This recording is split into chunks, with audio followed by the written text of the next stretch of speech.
Science کے اس دور میں انسانوں اور جانوروں دونوں پر کئی طرح کے ایکسپیریمنٹ کیے جا رہے ہیں۔ ایکسپیریمنٹ یا تو نیو میڈیسن بنانے کے لیے کیے جاتے ہیں یا پھر کسی اہم ریسرچ کو مکمل کرنے کے لیے کیے جاتے ہیں، لیکن آج تک ایسا نہیں ہوا کہ کسی انسان یا جانور کے جینز یا پھر شکل و صورت کسی ایکسپیریمنٹ کے دوران تبدیل ہوئے ہوں۔ جیسا کہ ہم جانتے ہیں کہ مغربی کنٹریز میں ہمیشہ سے فریڈم آف سپیچ کا نعرہ بلند رہا ہے، مطلب کہ کوئی بھی مرد عورتوں کی طرح اور عورتیں مردوں کی طرح اپنا جینڈر چینج کروا سکتی ہیں۔ ان ممالک میں فریڈم آف سپیچ کو اتنا زیادہ سراہا گیا ہے کہ لوگ جانوروں کی صورت میں بھی خود کو ڈال سکتے ہیں۔ ان پر کسی قسم کی کوئی پابندی یا پھر کسی قسم کا کوئی قانون لاگو نہیں ہوگا۔ یورپ کنٹریز میں فریڈم آف سپیچ کو اتنی زیادہ اہمیت ملنے سے پچھلے ایک سال میں 50,000 سے زیادہ لوگوں نے اپنا جینڈر چینج کروایا ہے، حتیٰ کہ کچھ لوگوں نے خود کو جانور بھی بنا لیا ہے، جس کو سیلف آئیڈینٹی کہا جاتا ہے، یعنی ہر انسان اپنی خود شناخت چن سکتا ہے۔ اور آج کی اس ویڈیو میں ہم کچھ ایسے لوگوں کے بارے میں آپ کو آگاہی دیں گے جنہوں نے خود کو جانوروں کی شکل میں ڈھالا ہوا ہے۔ ہسٹوریکل یونیورسٹی کی ایک اور ویڈیو میں آپ تمام دوستوں کو خوش آمدید۔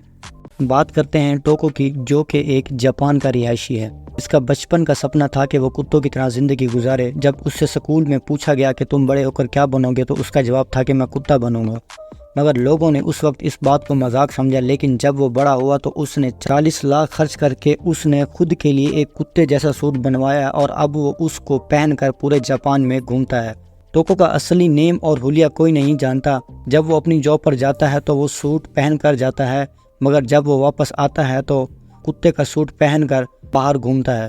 ٹوکو نے تو بس ایک سوٹ بنوایا ہے اور وہ اس کو پہن کر گھومتا ہے، مگر اس سے پہلے کچھ لوگ ایسے بھی ہیں جنہوں نے خود کو سرجری کے ذریعے جانور بنوایا ہوا ہے۔ دی لیزرڈ مین، یہ ایک امریکن سٹیزن ہے جس کو ڈاک مولی کے نام سے جانا اور پہچانا جاتا ہے۔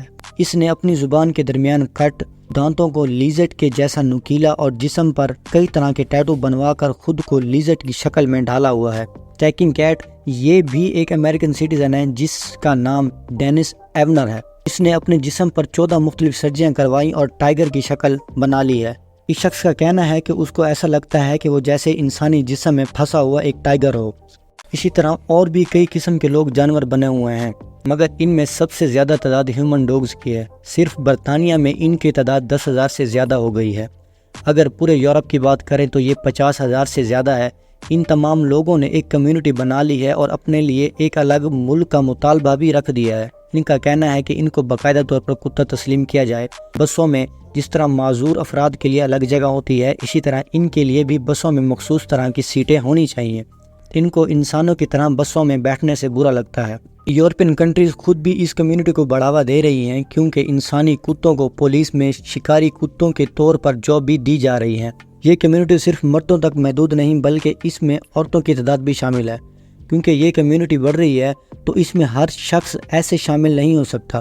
مختلف کنٹریز میں کئی طرح کے ہیومن ڈوگز ٹریننگ سینٹر کھولے گئے ہیں جو انسانوں کو کتے کی طرح رہنے اور کھانے پینے کی ٹریننگ دیتے ہیں۔ اس کے بعد ان کو ہیومن ڈوگز کی سرٹیفکیٹ دی جاتی ہے۔ حیرت کی بات یہ ہے کہ ان میں شامل ہونے والے لوگ زیادہ تر ویل ایجوکیٹڈ ہیں، مگر ان کی آنکھوں پر کسی قسم کا پردہ پڑا ہوا ہے۔ اس کمیونٹی نے اپنا ایک جھنڈا بھی پیش کیا ہے جس پر کتے کی پسندیدہ کھانا یعنی ہڈی کی علامت موجود ہے۔ آپ کا ان لوگوں کے بارے میں کیا سوچنا ہے؟ ہمیں کمنٹ کر کے ضرور بتائیں۔ ملتے ہیں ایک اور نئی ویڈیو میں۔ اللہ حافظ۔